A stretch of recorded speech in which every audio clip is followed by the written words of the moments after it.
Les places sont chères, surtout dans les spécialités les plus recherchées, comme la psychologie clinique et la neuropsychologie. Moi qui avais tout fait pour fuir les situations de concours, je m'étais embarquée dans des études au numerus clausus déguisé. Cette situation crée une forte compétition entre les étudiants pour accéder au master, avec des critères de sélection basés sur des résultats académiques, des projets professionnels et parfois des entretiens. Anaïs a vécu cette situation l'année dernière.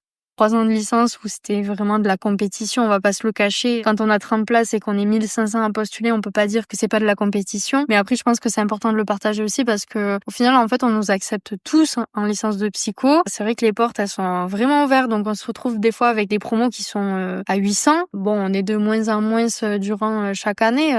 C'est vrai qu'on nous prévient pas trop quand on rentre en psycho, on nous dit pas vraiment en fait attendez-vous à ce que vous n'ayez pas de place à la fin de ces 3 ans et il y en a beaucoup qui n'y arrivent pas ou qui se sont pas rendus compte en fait des chiffres ou des choses ou de la réalité des études et de la licence de psychologie, en sachant que c'est l'une des plus demandées, sachant qu'on a quand même besoin de beaucoup de psychologues en France. Il y a un petit peu ce truc qui est bancal quoi, à se dire que on a des besoins mais en fait on bloque quand même les portes. C'est un peu comme les études de médecine où il y a beaucoup d'entrées et pas beaucoup de sorties et de réussite.